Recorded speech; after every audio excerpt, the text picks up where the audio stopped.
Hey guys, welcome to Reality Check. I'm Huang Jiyuan. Before we start, I'd like to show you a video. See the spots that lighted up randomly in the video? Those are the first confirmed use of US cluster bombs by the Ukrainian forces against the Russians. According to the Russian Defense Ministry, so far, 1 Russian war reporter was killed and 3 were wounded by the weapon. Cluster bombs usage dates back to World War II. Back then, Germany first used it against the United Kingdom and the Soviet Union, and because of its unique shape, it was nicknamed butterfly bomb. Cluster bombs are weapons that open up in midair and release tens or hundreds of submunitions. According to the Cluster Munition Coalition, they could, quote, saturate an area up to the size of several football fields. People within the area are very likely to be killed or seriously injured. When the United States announced that it's going to deliver such weapon to Ukraine, it caused an uproar. United Nations Secretary General rejected its use. A Quinnipiac poll showed 51% of Americans disapproved this decision, and major American allies and NATO members like Canada, Germany, Spain, and the United Kingdom opposed it as well. They are extremely dangerous, and they can put the lives of civilians at risk very badly. So we are absolutely not happy with the decision of the United States in this regard, and we do see it as a decision which can bring further suffering and further casualty. A tricky thing about cluster bombs is that they can continue to kill half a century after they were launched. Sometimes the submunitions from the cluster bombs don't detonate as they should. They stay in the ground, dormant for decades, and explode when someone comes into contact with them. You can find real-world examples in Southeast Asia.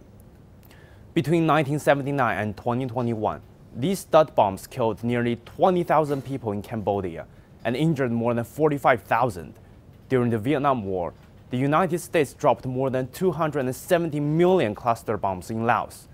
Around 50,000 have died because of these unexploded submunitions. A decade ago, it was just a normal day. Young boys doing what they usually do, playing, throwing around a small round object they found in the forest.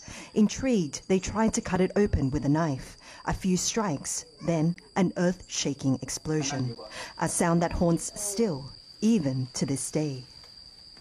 I picked up my grandson's wounded body. He died from the explosion. I always think about this incident when I work, eat. I always think about it. Say Simon has been doing this for 28 years. It's a painstaking task, using detectors to manually map every centimeter of the ground. On a normal day, her team finds around 10 to 20 cluster munitions. On a good day, more than 100. Say Simon said that only 1% of the contaminated land in Laos has been cleared, and that it is impossible to clear Laos of all these bombs. This is what people in the conflict zone will face for several decades after the cluster bombs were launched. When the United States made the announcement of sending cluster munitions to Ukraine, it claimed the dud rate of the bomb is less than 2.35%. But the 2022 Congressional Research Service's report on cluster munitions stated that some manufacturers claim a submunition failure rate of 2% to 5%, whereas mine clearance specialists have frequently reported failure rates of 10% to 30%.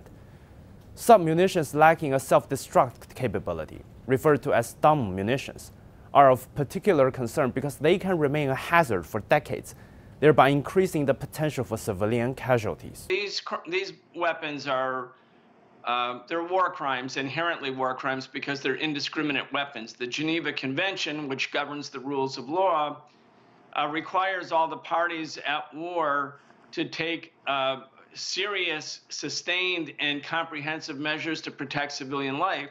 The New York Times editorial wrote, "Sending cluster munitions to Ukraine amounts to a clear escalation of a conflict that has already become far too brutal and destructive, and that these weapons are morally repugnant for the indiscriminate carnage it can cause long after the combatants have gone."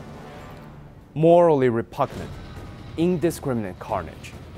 The United States made an unfortunate and sad decision.